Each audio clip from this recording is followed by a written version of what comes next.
Friends बीजो एक example लीए स्वाध्याय 9.1 नो 12मो एग्जाम्पल 7 मीटर ऊंची इमारत परथी एक केबल टावरनी टोचनो उच्छेद कोण 60 અને ટાવરના તળિયાનો અવક્ષેપ કોણ 45 છે તો ટાવરની ઊંચાઈ શોધો। તો અહીંયા સૌથી પહેલા આપણને કહેલું છે કે 7 મીટર ઊંચી એક ઇમારત છે અને આ ઇમારત પરથી જોવામાં આવે છે। કોને જોવામાં આવે છે તો કેબલ ટાવરને, એટલે એક ઇમારત બનાવીશું, એક ટાવર બનાવીશું। અહીંયા આપણને ખબર પડવી જોઈએ કે ટાવર અને ઇમારત આ બંનેમાંથી ઊંચું કોણ। तो आ रकम बराबर ध्यानपूर्वक फरीथी जुओ तो 7 मीटर ऊंची इमारत परथी एक केबल टावरनी टोचनो એટલે એનો અર્થ એવો થાય કે ટાવર જે છે એની ઉપર ઊભા છીએ, એની કેબલ ટાવરની ટોચનો ઉચ્છેદ કોણ અને એના તળિયાનો અવક્ષેપ કોણ। એનો અર્થ એવો થાય કે તમે જ્યાં ઊભા છો તે ઇમારત નાની છે અને ટાવર ઊંચું છે। તો અહીંયા આપણે સૌથી પહેલા એક આકૃતિ દોરી દઈશું અને एक आकृति अंदर नामकरण करशुं।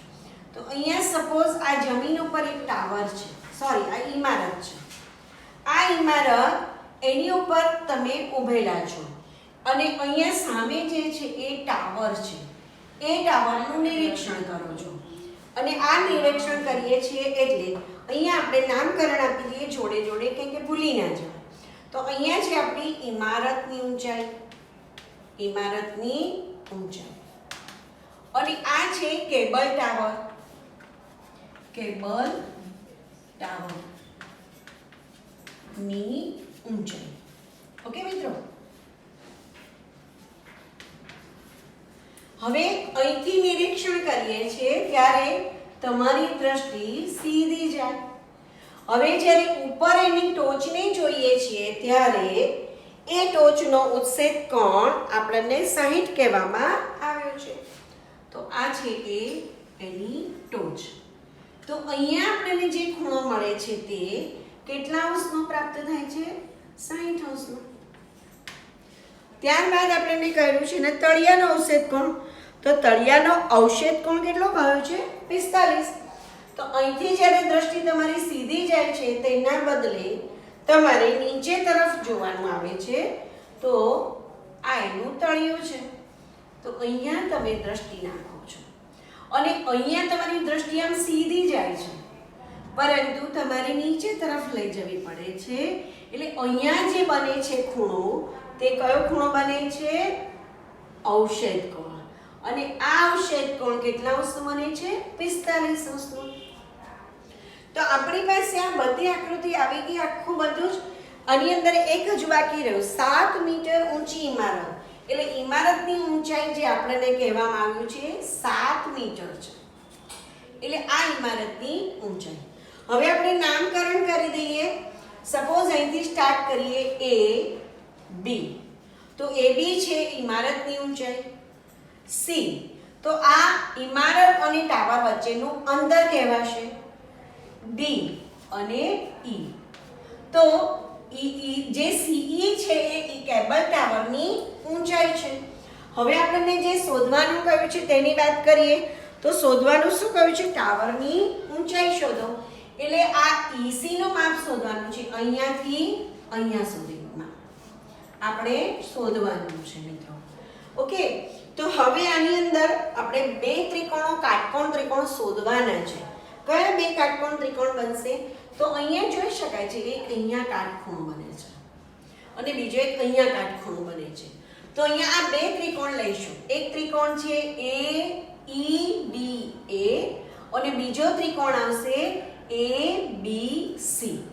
હવે અહીંયા ABC માં આપણને એમ થાય કે હજુ અહીંયા ખૂણાનું માપ નથી આપ્યું છે મિત્રો। જો DAC નું માપ કેટલું છે 45। તો હવે અહીંયા Z આકાર ઊંધો Z બને છે, યુગ્મ કોણો બને છે, યુગ્મ કોણો સરખા થાય। તો અહીંયા આ C નું માપ કેટલું થશે હવે તમને આવડવું જોઈએ, કેટલું થશે મિત્રો? ઓકે, તો 45 અંશ। યસ, તમે સાચા છો। તો અહીંયા થશે 45। તો હવે આપણે જોઈએ આ ત્રિકોણની અંદર આ 90 છે ને આ 60 છે। આ ત્રિકોણની અંદર આ 45 અંશના 90 છે, સામેની બાજુ ભાગ્યા પાસેની બાજુ, સામેની બાજુ ભાગ્યા પાસેની બાજુ લઈ શકાય. હવે અહીંયા બીજું જોઈ શકાય છે કે AD નું માપ અને BC નું માપ કેવું થશે? સરખું. તો અહીંયા આ પણ આપણે દર્શાવવાનું છે. તો આ બંનેનું માપ સરખું થશે. એ જ રીતે AB નું માપ અને CD નું માપ પણ કેવું થશે? સરખું થશે. તો આ 7 મીટર છે તો આ પણ 7 મીટર થશે. આ પણ 7 મીટર. CD નું માપ 7 મીટર થશે. જરૂર પડશે ત્યારે ઉપયોગ કરીશું, પણ અત્યારે આપણે નામકરણ કરી લીધું. હવે બંને ત્રિકોણની અંદર આપણે લઈએ તો આકૃતિમાં દર્શાવ્યા મુજબ, આકૃતિમાં દર્શાવ્યા મુજબ આપણે આકૃતિની અંદર બધું જ દર્શાવી દીધું છે. કોઈ પણ વ્યક્તિ સમજી શકે છે. આ ઇમારતની ઊંચાઈ છે, આ કેબલ છે, આ બંને વચ્ચેનું અંતર છે, અહીંયા 45 નો ખૂણો છે, અહીંયા 45 છે, આ યુગ્મકોણની જોડ બને છે, આ 60 છે, આ 90 ડિગ્રી છે, આ કેબલની ઊંચાઈ શોધવાની છે અને BC ની ઊંચાઈ આપણે લંબાઈ શોધીશું એટલે આપણને પેલો પણ મળી જશે. ઓકે. તો હવે આપણે ત્રિકોણ લઈએ. કયો ત્રિકોણ લઈશું મિત્રો? તો પહેલો એક ત્રિકોણ લઈએ, ત્રિકોણ 45 અંશ વાળો લઈએ, ABC. ત્રિકોણ ABC માં ખૂણો B 90 છે અને ખૂણો C, એનું આખું નામ શું થશે? ACB. ACB બરાબર 45. હવે તમે સામેની બાજુ ભાગ્યા પાસેની બાજુ, તો therefore tan 45. tan 45 બરાબર સામેની બાજુ એટલે સામેની બાજુ થશે 45 ની AB upon BC. therefore tan 45 ની કિંમત કેટલી? 1. that is equal to AB upon BC. તો ફ્રેન્ડ્સ BC ની કિંમત કોના જેટલી આવી? AB જેટલી જ આવી અને AB ની કિંમત કેટલી છે? 7 મીટર. તો અહીંયા BC ની કિંમત જે મળી આપણને 7 મીટર પ્રાપ્ત થઈ. આનો ઉપયોગ આપણે બીજા ત્રિકોણની અંદર કરીશું મિત્રો. હવે બીજો ત્રિકોણ લઈએ. કયો ત્રિકોણ લઈશું મિત્રો? તો હવે બીજો ત્રિકોણ, ત્રિકોણ ADE. ત્રિકોણ ADE માં ખૂણો D 90 છે, ખૂણો D 90 છે અને બીજો ખૂણો E, ખૂણો A. A ની પાસે બે ખૂણા બની છે, આપણે આખું નામ લખીએ EAD. અને EAD નું માપ કેટલું આપણને પ્રાપ્ત થયેલું છે? આપેલું છે 60 અંશ. હવે આપણે કોને લઈશું? તો લઈએ ટેન્જન્ટ. તો therefore tan 60 that is equal to સામેની બાજુ ભાગ્યા પાસેની બાજુ. તો સામેની બાજુ એટલે ED અને પાસેની બાજુ એટલે AD. તો ED upon AD. ઓકે મિત્રો. પણ AD ની કિંમત કોના જેટલી થશે? BC જેટલી. એટલે અહીંયા BC પણ લઈશું અને tan 60 ની કિંમત કેટલી? √3. that is equal to ED. ED ને એમ રાખીશું કારણ કે ED આપણને આપેલો નથી. AD નું માપ કોના જેટલું? BC જેટલું. અને BC નું માપ કોના જેટલું? AB જેટલું. AB નું માપ કેટલું છે? 7 મીટર. તો અહીંયા આપણે 7 લખીએ છીએ. therefore હવે આપણે આ ચોકડી ગુણાકાર, તો 7√3 that is equal to ED. ED નું માપ આપણને પ્રાપ્ત થયું 7√3. આનો ઉપયોગ કરીશું. હવે હજુ આપણો આન્સર આવ્યો નથી. આન્સરમાં હવે શું શોધવાનું હતું? EC. તો EC બરાબર ઇમારતની ઊંચાઈ, કેબલ ટાવરની ઊંચાઈની વાત કરી છે. તો શું થશે? ED plus CD. ED plus CD. ચાલો, ED ની કિંમત કેટલી મળી? 7√3 પ્લસ CD ની કિંમત કેટલી છે? 7 મીટર. આ બંનેની સરખી છે એટલે 7. હવે 7 કોમન કાઢીએ તો 7 કોમન કાઢીએ તો √3 પ્લસ 1 મીટર. તો આપણે જે શોધવાનું હતું તેની કિંમત પ્રાપ્ત થઈ ગઈ. તો આપણો જવાબ મળ્યો કેબલ ટાવરની ઊંચાઈ 7√3 પ્લસ 1 મીટર. ફ્રેન્ડ્સ, બીજું એક્ઝામ્પલ આપણે જોઈએ. Example number 13. દરિયાની સપાટીથી 75 મીટર ઊંચી દીવાલ દાંડી પરથી અવલોકન કરતા દરિયામાં રહેલા બે વહાણના અવશેષ કોણના માપ 30° અને 45° માલુમ પડે છે. જો એક વહાણ બીજાની બરાબર પાછળ હોય અને બંને વહાણ દીવાલ દાંડીની એક બાજુ પર આવેલ હોય તો બંને વહાણ વચ્ચેનું અંતર શોધો. મિત્રો, અહીંયા આપણને કહ્યું છે કે દરિયામાં એક દીવાલ દાંડી છે અને એની ઊંચાઈ છે 75 મીટર અને આ દીવાલ દાંડી ઉપર અવલોકન કરતા બેઠેલા છે. એટલે સૌથી પહેલાં આપણે એક આકૃતિ દોરીશું. તો સપોઝ આ એક દરિયો છે અને આ દરિયાની અંદર આ એક દીવાલ દાંડી છે. આ દીવાલ દાંડી અહીંયા 90 ખૂણો બનાવે છે. તો આ જે છે દીવાલ દાંડીની ઊંચાઈ થશે. તો દીવાલ દાંડીની ઊંચાઈ અહીંયાથી અવલોકન કરતા નિરીક્ષણ કરે છે. અવલોકન કરતા જ્યારે અહીંયા ઊભા છે અને અહીંયા દરિયામાં વહાણ આવી રહ્યા છે ત્યારે આ જે અવલોકન કરતા છે એની દ્રષ્ટિ આમ સીધી જશે, સ્વાભાવિક છે. પરંતુ એણે વહાણને જોવા માટે નીચે તરફ જોવું પડે છે. એટલે એણે અહીંથી નીચે તરફ જોવું પડે છે. એટલે એક વહાણ અહીંયા છે અને બીજું વહાણ એ અહીંયા છે.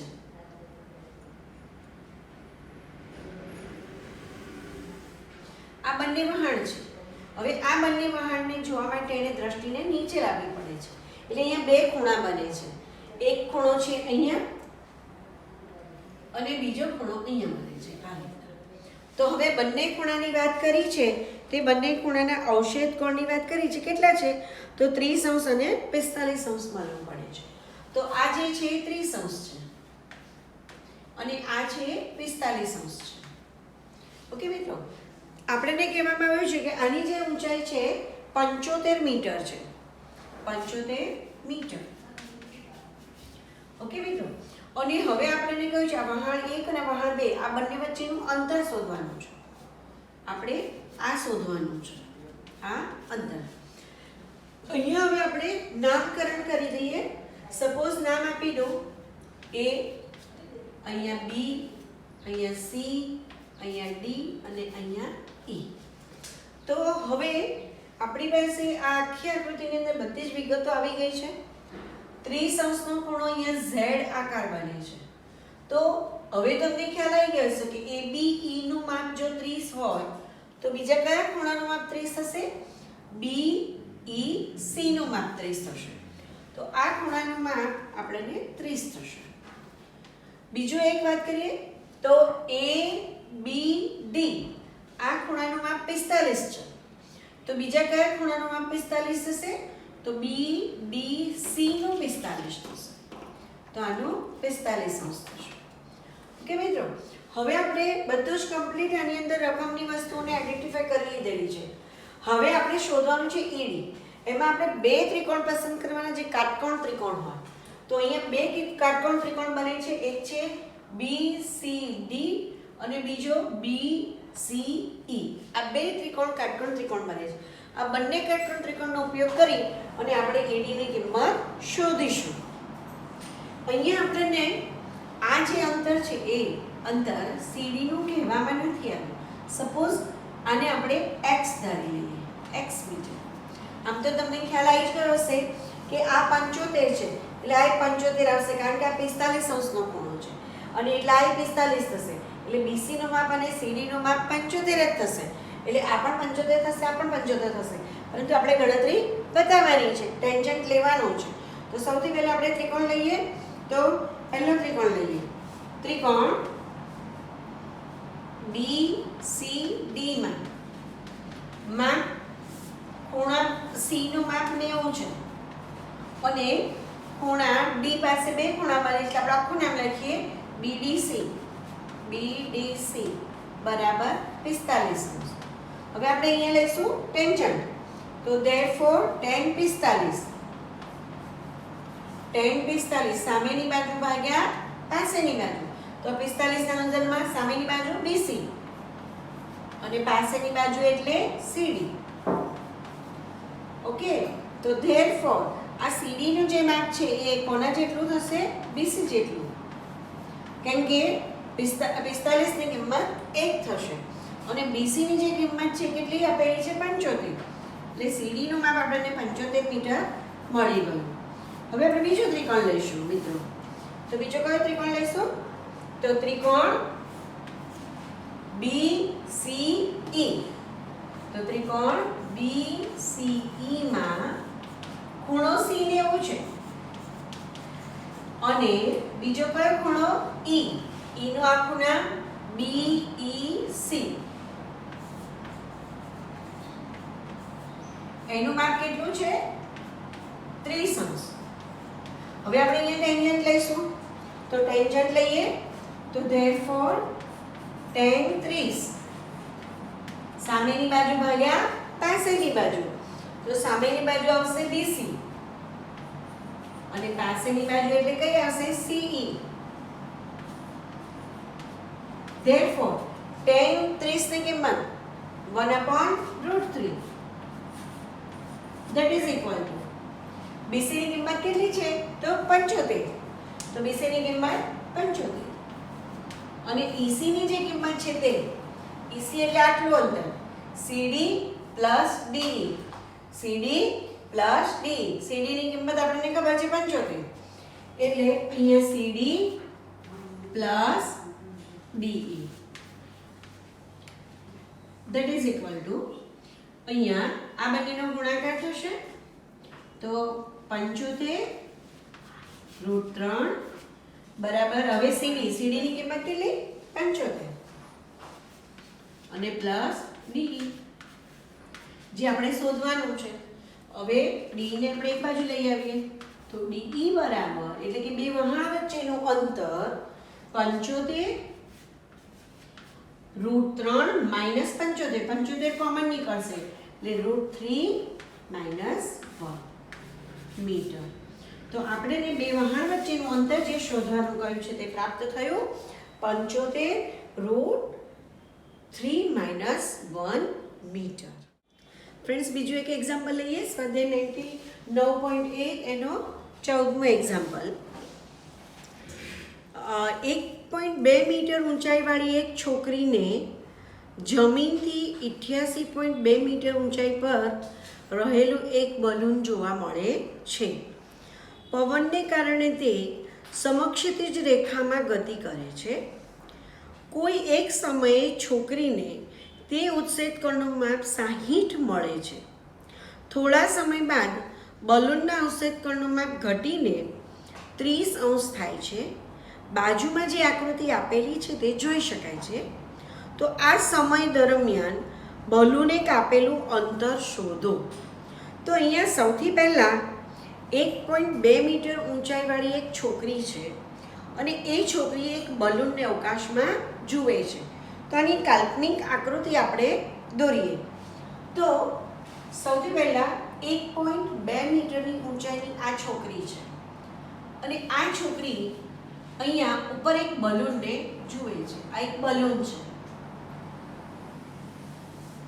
અને આ બલૂનને જોવા માટે એની દ્રષ્ટિ સીધી જવી જોઈએ, એના બદલે ઉપર તરફ જાય છે એટલે બલૂનને જુએ છે. અહીંયા એને જે ખૂણો બને છે તે 60 અંશનો માલુમ પડે છે અને આ બલૂન સમક્ષિતિજ દિશામાં એટલે આ તરફ પવનના કારણે જાય છે અને એક સમયે તે અહીંયા આવે છે. અને હવે આ છોકરી જ્યારે બલૂનને જુએ છે ત્યારે એનો ઉત્સેદ કોણ ઘટી જાય છે અને એ ઉત્સેદ કોણ 30 અંશનો માલુમ પડે છે. તો આ જે ઉત્સેદ કોણ છે એ 30 અંશનો માલુમ પડે છે. ઓકે મિત્રો, તો આ પ્રમાણે અહીંયા જે જાય છે તે હવે જે માંગણી કરી છે તે કે આ બલૂન અહીંથી અહીં પહોંચે છે તો અહીંયાથી અહીંયા પહોંચતા એને બીજો કેટલો સમય લાગશે. તો આ અંતર શોધીશું એટલે એના આધારે આપણને પ્રાપ્ત થશે. આ અંતરને આ અંતર સરખું થશે, આટલેથી આટલું અંતર. ઓકે મિત્રો, હવે અહીંયા પણ જોઈ શકાય છે કે આ અંતર ને આ અંતર પણ સરખું થશે, આ અંતર ને આ અંતર પણ સરખું થશે, આ અંતર અને આ અંતર. હવે અહીંયા આપણે સૌથી પહેલા આ છોકરી છે તો છોકરીની ઊંચાઈ, છોકરીની જે ઊંચાઈ કહ્યું છે એ આપણને કેટલી કીધી છે 1.2 મીટર. અને આ જે બલૂન છે એ જમીનથી 88.2 મીટર ઊંચાઈએ છે, 88.2 મીટર. તો આ જે અંતર છે એ 88.2 મીટર છે. ઓકે મિત્રો, આ અંતર. હવે આ જે અંતર છે એ જ અંતર આ હશે, તો આ જે અંતર છે 1.2 મીટર, 1.2 મીટર થશે. આ અંતર જ્યારે 1.2 મીટર છે, આ આખું 88.2 મીટર છે, તો આ અંતર કેટલું થશે તો એ પણ ગણતરી આપણે કરી શકીએ છીએ. તો 88.2 માંથી 1.2 બાદ કરવાના, તો 88.2 માઇનસ 1.2 તો કેટલા થશે 87.0. તો આટલેથી જે આટલું અંતર છે એ કેટલું આવશે 87.2 મીટર. ઓકે, તો આની અંદર આપણી પાસે બધું જ આઈડેન્ટિફાઈ થઈ ગયું છે. હવે આપણે શું કરીશું, નામકરણ આપીએ. તો નામ આપી દઈએ. તો નામ અહીંયા આપું છું A, અહીંયા B, અહીંયા C, અહીંયા D, અહીંયા E, અહીંયા F અને અહીંયા G અને અહીંયા આપીએ H. ઓકે મિત્રો, અહીંયા બધે જ નામકરણ થઈ ગયું.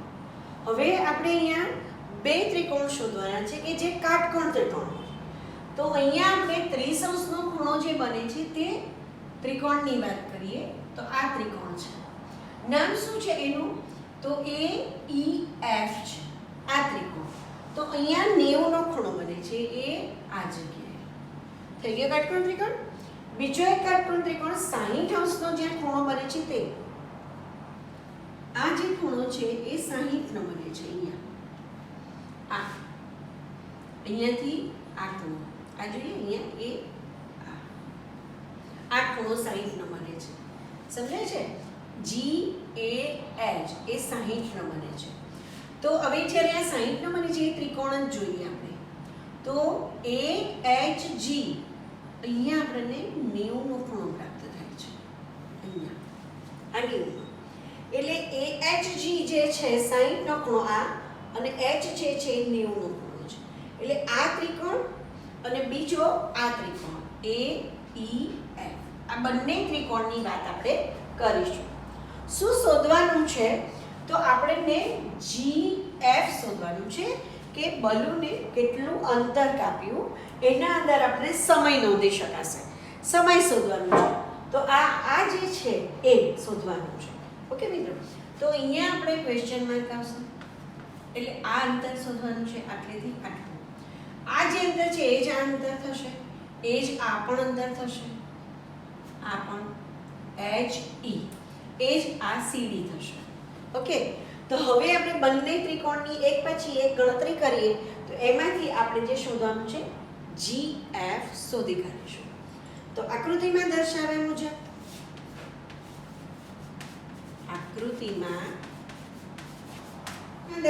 મુજબ બે ત્રિકોણમાંથી એક ત્રિકોણની પહેલી શરૂઆત કરીએ તો ત્રિકોણ આપણે આ ત્રિકોણ લઈ લઈએ AEF.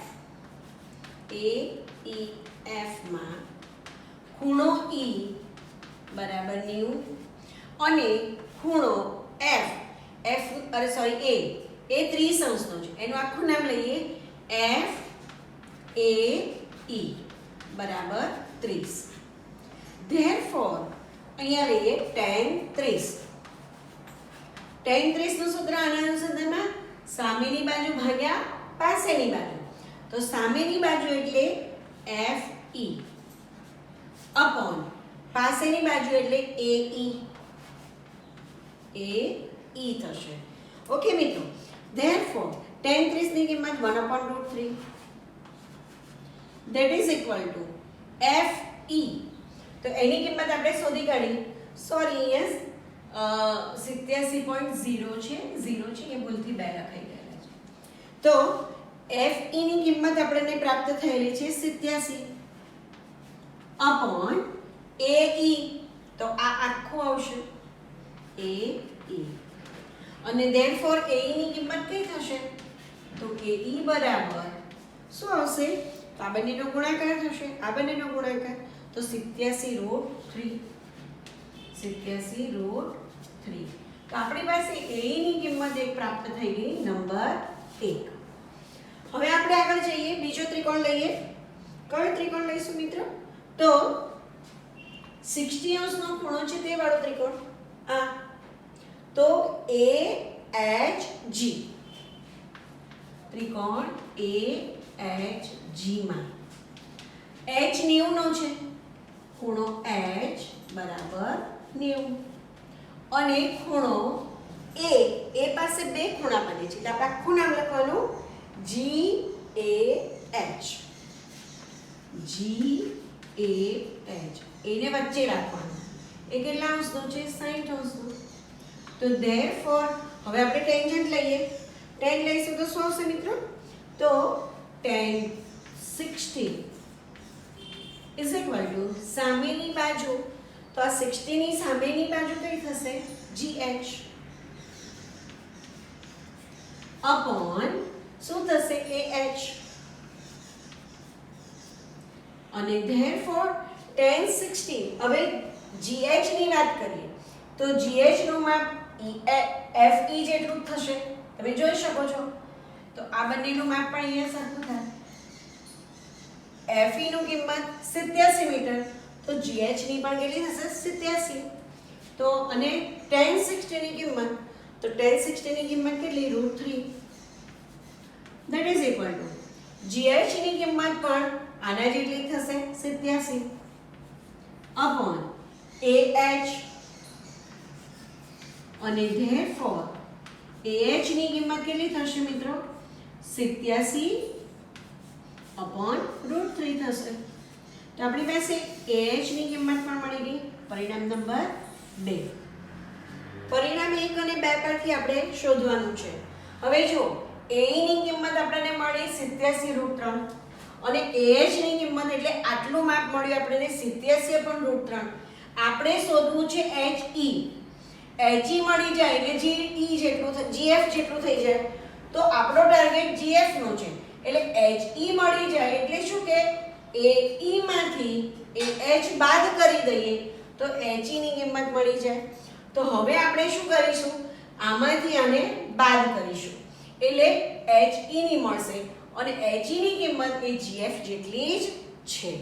તો હવે ગણતરી કરીએ. પરિણામ 1 માં AE બરાબર 87√3 પરિણામ 1 માં છે, AH બરાબર 87/√3 પરિણામ 2 માં છે. તો પરિણામ 1 અને 2 ની બાદબાકી લઈશું આપણે. તો પરિણામ 1 અને 2 પરથી આપણે જે ગોલ છે એ GF, તો GF બરાબર HE બરાબર AE માઈનસ શું આવશે? AH, અને AE ની કિંમત છે આપણી પાસે 87√3 માઈનસ AH ની 87/√3. અહીંયા લસા લઈશું આપણે, તો લસા શું આવશે? √3, એટલે અહીંયા √3 વડે ગુણવા પડશે, તો 87 ગુણ્યા 3, √3 એટલે √9, અને √9 નું વર્ગમૂળ શું થશે? 3 થશે, અને માઈનસ 87. હવે અહીંયા √3 નીચે છે એટલે √3 વડે ગુણવાનું, √3 વડે ભાગવાના. ઓકે મિત્રો, અને અહીંયા જુઓ તો 87 ગુણ્યા 3 માઈનસ 87 એટલે 87 માંથી 87 કોમન નીકળશે, તો 87 ને હું કોમન કાઢી લઉં તો અંદર શું રહેશે? 3 માઈનસ 1, આમાંથી 1 રહેશે, અહીંયાથી 3 રહેશે, અને ઇન્ટુ √3 અપોન અહીંયાની વાત કરીએ √3 એટલે √9, અને √9 એટલે 3 થશે. ઓકે, તો આટલે સુધી આપણને આવડી ગયું. હવે અહીંયા છેદ ઉડીશ જ, છેદ ઉડશે. અહીંયા 87/3 કરવાના છે, 87 ભાગ્યા 3. મિત્રો ના આવડે તો હવે બાજુ પર કરી શકાય. તો 3 દુ 6, 2 વધ્યા 9 તરી 27. તો અહીંયા છેદ ઉડી જાય છે, કેટલા થાય છે 29. અને આ 3 માંથી 1 જશે એટલે 2 રહેશે. અને 2 ગુણ્યા 29 કરવાના, અને 2 ના ગુણ્યા 29 કરીએ એટલે કેટલા થશે 58. એટલે 58√3 મીટર. આટલું આપણને અંતર પ્રાપ્ત થયું. તો બે બલૂન વચ્ચેનું અંતર પ્રાપ્ત થયું 58√3, જે આપણે શોધવાનું હતું GF. અને આપણો આન્સર મળી ગયો 58√3 મીટર.